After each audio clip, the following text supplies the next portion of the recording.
In extenso, un thème, une série, pour aller plus loin, prendre le temps et nourrir le débat.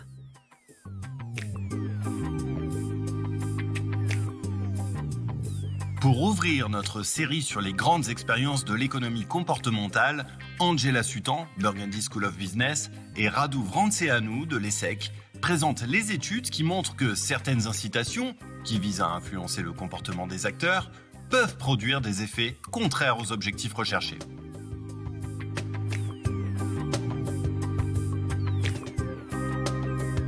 Dans notre discipline, historiquement, les incitations, c'était en quelque sorte une affaire bouclée parce qu'on avait théoriquement et même expérimentalement démontré que plus les individus sont incités à travailler, mieux et plus ils vont travailler. Et est arrivé un chercheur qui s'appelle Uri Gnisi, à un moment, qui, avec ses co-auteurs, a démontré que les incitations ne fonctionnent pas tout à fait de la manière linéaire qui était prévue. Et il n'a pas redécouvert la roue, hein. Les psychologues le savaient déjà, mais la révolution a été liée au fait que ça a été prouvé avec beaucoup de force et avec beaucoup de clarté. Et je voudrais citer rapidement 3 de ces travaux qui ont changé la manière dont les incitations sont depuis comprises et la manière dont on fait attention lorsqu'on met en place des incitations.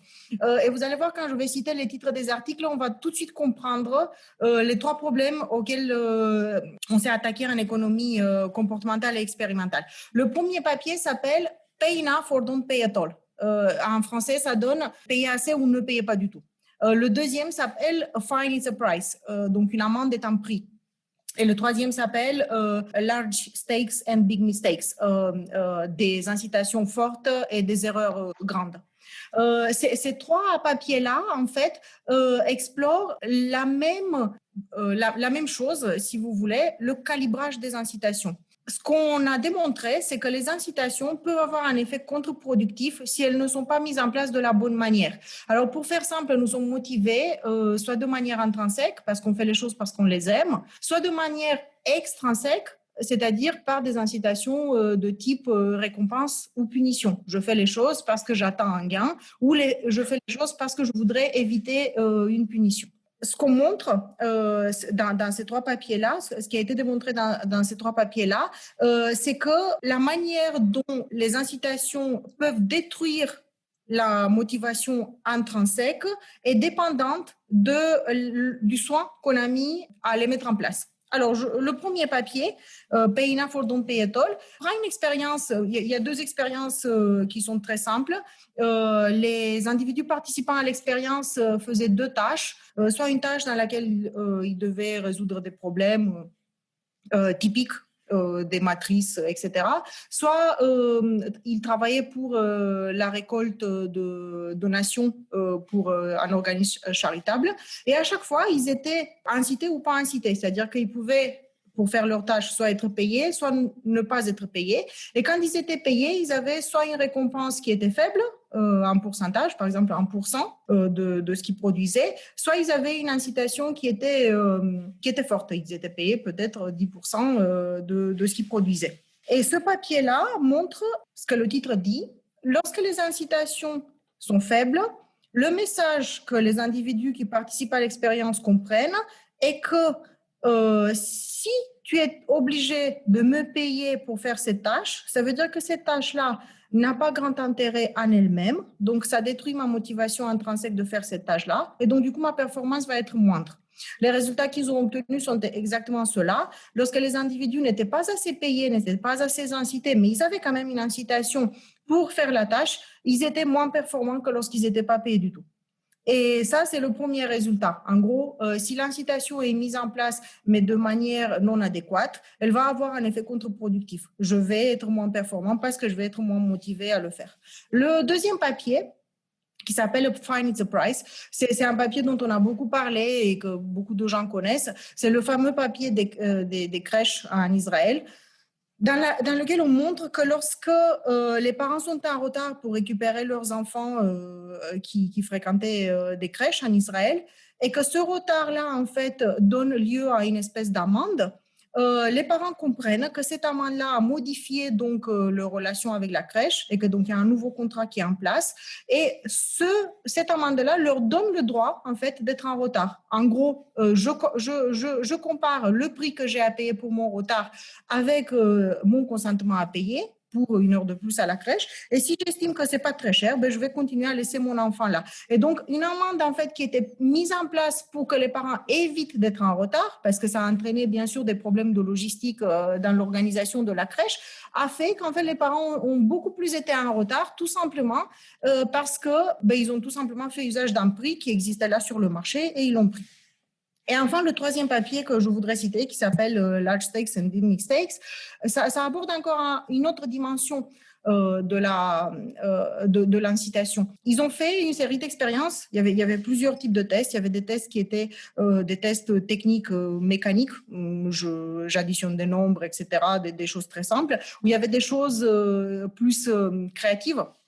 Il y avait tout type de tests pour lesquels les individus étaient payés pas du tout, un petit peu et beaucoup. Et high stakes, ça veut dire ça, quand je paye des bonus très, très importants.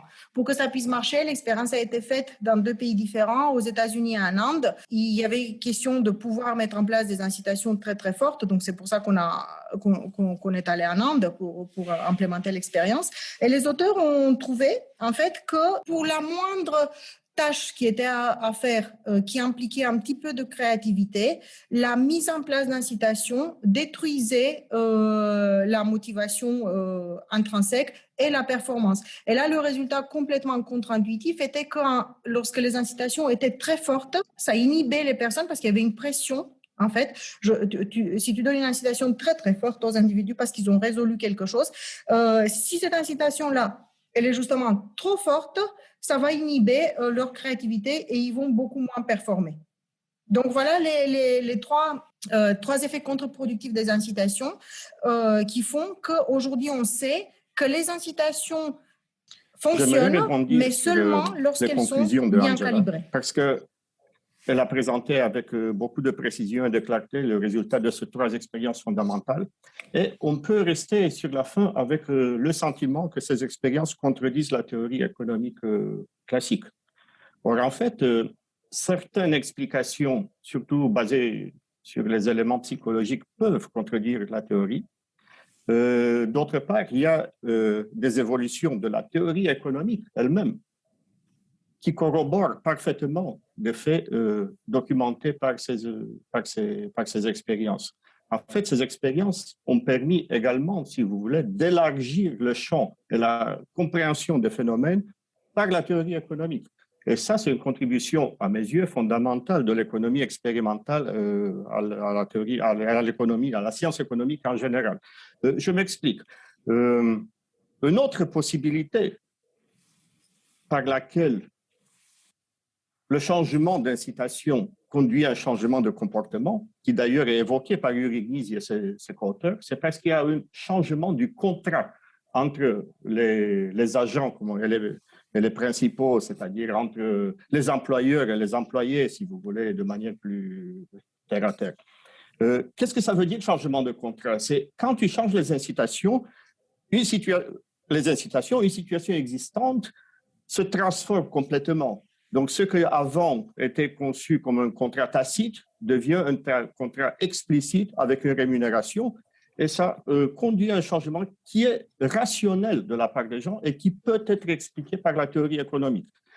Donc, question fondamentale dans ce contexte-là, c'est pourquoi les incitations changent et qu'est-ce que les changements d'incitation donnent comme information aux agents. Donc ça, c'est l'enrichissement de la théorie économique. C'est très rarement, dans d'autres sciences sociales, on aborde ce comportement interactif. On analyse les situations comme des jeux. Or, ici, c'est un jeu de communication entre l'employé et l'employeur. Supposons, par exemple, que l'employeur connaît la difficulté de la tâche, mais l'employé ne la connaît pas. Alors, payer plus pour la tâche, donner plus d'incitation, charger le niveau d'incitation, comme on dit, peut révéler de fait que la tâche est difficile. Et alors, l'agent va réaliser que la tâche est difficile et il va faire moins d'efforts. Donc, dès qu'on prend en compte l'interaction, alors le changement d'incitation conduit à des changements de comportement parce que l'équilibre change. Or, ça a été abordé avec une clarté mais phénoménale. Tout le monde devrait lire cet article. C'est celui de Roland Benabou et Jean Tirole sur la motivation intrinsèque et extrinsèque en 2003 dans la Review of Economic Studies. Donc, un article théorique, mais d'une beauté remarquable parce qu'il adresse le problème des incitations dans le contexte d'un équilibre, d'une interaction, d'un jeu entre l'employé et l'employeur, entre le principal et l'agent. Et d'ailleurs, ça a été testé dans le laboratoire. Donc, des expérimentalistes, notamment Bremsen et ses co-auteurs, en 2015, ils ont proposé une expérience qui traite justement d'un des cas, Jean Tirole et Roland Benabou traitent un grand nombre de cas, où le changement, ou mettre plus d'incitation, révèle que la tâche est difficile et l'agent fera moins d'efforts. Donc ça, c'est une très belle expérience qui montre l'aspect interactif. Ce que je veux, moi, souligner, c'est que les expériences sur l'incitation ne détruisent pas, vous parlez de manière un peu excessive, la théorie économique, mais au contraire, conduisent à une évolution très favorable de la théorie économique pour prendre en compte les interactions entre les agents. Ensuite, pour parler d'une dernière expérience, personne n'est dupe en économie. On n'est pas tous croyants de la motivation uniquement par l'argent ou que les gens sont égoïstes. Dans certaines situations, ils n'ont pas à choisir leur comportement. Quand j'achète des choses au supermarché, je ne me pose pas le problème si je suis altruiste ou égoïste. Donc, sur le marché, on exprime très rarement la complexité des décisions, des préférences sociales. Mais dans d'autres contextes de recrutement, notamment, surtout de nos jours, on a vu qu'il est important de donner aux gens, comme disait Dan Ariely, du sens dans leur activité. Donc, les gens ne se contentent pas que de l'argent, bien que l'argent est important, mais ils veulent plus. Et il y a une expérience superbe dans ce domaine par Hedblom, Hickman et List de 2019. Elle n'est pas encore publiée comme un article, ce n'est qu'un working paper, mais je trouvais l'expérience remarquable, où ils ont créé une entreprise fictive. C'est une field experiment, pas l'expérience de laboratoire. Ils ont créé une entreprise fictive et ils ont embauché pour du travail par Internet, pour du télétravail, 11 000 personnes. Et dans deux conditions, à faible salaire, horaire, 11 $ par heure ou salaire élevé, 15 $ par heure.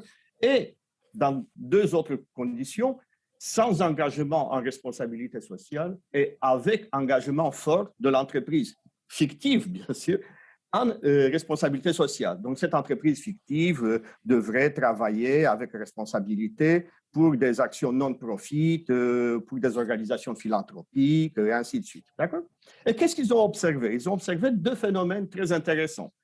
Plus tu payes les gens, plus tu vas attirer des gens bien et ils vont être productifs. Donc, les incitations fonctionnent, les incitations traditionnelles à l'argent. Mais tu peux attirer des gens de meilleure qualité dans les entreprises qui affichent un engagement en responsabilité sociale à salaire donné.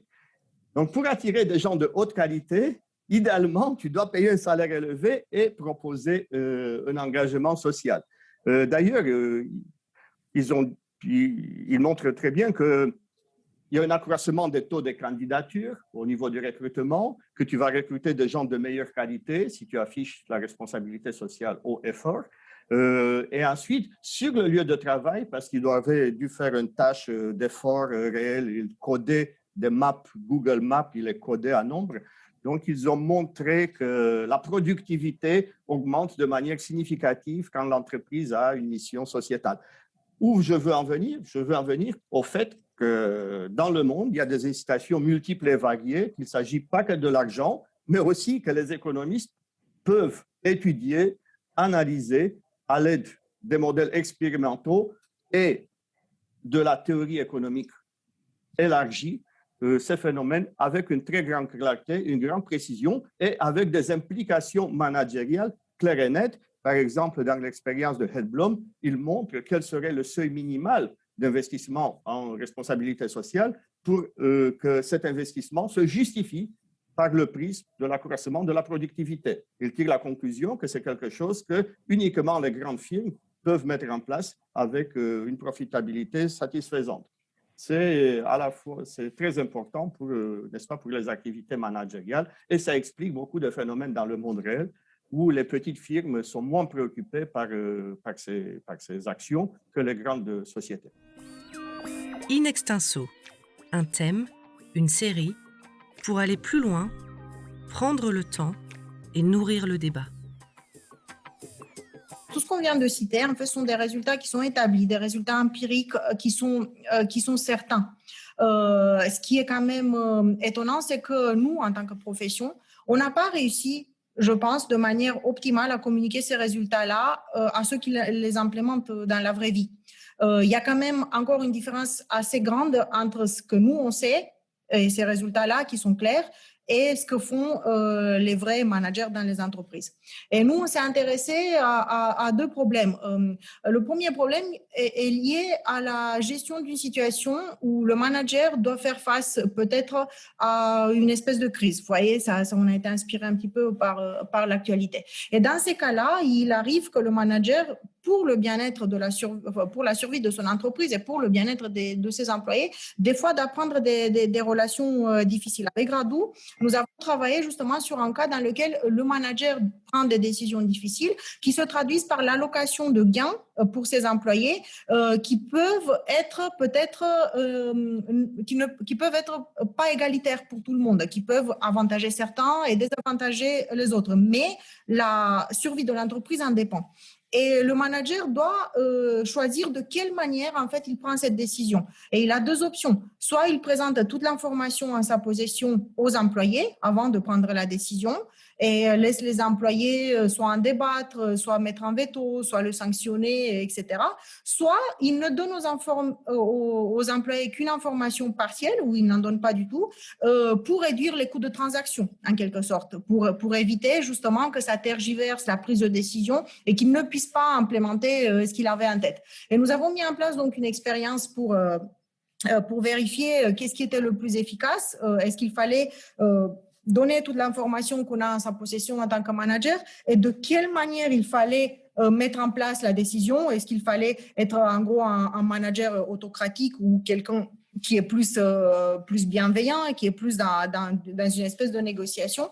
Et en fait, on est retombé sur des résultats classiques de la théorie économique qui disent qu'in fine, les employés sont plus préoccupés par l'allocation en tant que telle, c'est-à-dire par les gains absolus, que par la manière dont l'entreprise a été conduite par le manager. C'est un sujet on peut le classer du côté de l'économie du personnel, de personal economics, où il faudrait, se poser la question quel type d'incitation devons-nous fournir au sein d'une entreprise, aux employés, pour qu'ils augmentent leur niveau de qualification afin de s'engager dans des projets plus complexes, à plus forte valeur ajoutée par l'entreprise. Il y a un terme en anglais qui devient assez standard, on parle du upskilling, monter en gamme de compétences, les skills sont les compétences, donc les améliorer. Et la question qu'on se posait, c'était de savoir, est-ce que l'entreprise devrait financer ce programme de upskilling ou au contraire, elle devrait laisser la charge de l'apprentissage de nouvelles compétences aux individus, puis rémunérer de manière incitative les projets à forte valeur ajoutée, les différentiels les deux. Donc, encore une fois, on tombe sur un problème de théorie de contrat avec information imparfaite sur la capacité des individus d'apprendre. Les individus connaissent leur capacité d'apprendre, mais c'est une information privée, ils ne vont pas la divulguer à l'entreprise. C'est comme ça qu'ils peuvent obtenir des avantages dans une éventuelle négociation. Donc, pour ça, nous avons monté un modèle théorique. On travaille là-dessus depuis un bon moment. On a des résultats qui semblent intéressants dans la mesure où on voit que lorsque l'entreprise finance le programme de upskilling, il y aura toujours des individus qui pourront le faire de manière cachée, à leur propre compte, sans passer par le programme officiel. et continuer à travailler sur les projets de faible complexité, à faible valeur ajoutée. Donc ça induit des coûts pour l'entreprise quelque part, c'est un coût d'opportunité. Au contraire, passer par les contrats incitatifs qui font que les gens se auto-sélectionnent pour le contrat qui est conçu pour eux, ça va aussi avec des coûts parce que tu dois offrir une rente informationnelle à ceux qui vont se former. Mais c'est plus intéressant pour l'entreprise. La comparaison des profits montre que entre deux mots, tu choisiras le plus petit. Donc, pour l'entreprise, c'est plus avantageux d'adopter ce système dans lequel elle devra payer une rente informationnelle. Donc, ici, quelque part, on va déterminer de manière théorique le montant des incitations qu'elles doivent offrir aux employés pour qu'ils se forment de manière optimale afin de maximiser le profit de l'entreprise. Après cette présentation sur les incitations, notre série sur l'économie comportementale vous propose un focus sur les sanctions. Rendez-vous pour ce deuxième épisode sur le site de The Conversation France et toutes les plateformes de streaming. Retrouvez tous nos podcasts sur theconversation.fr.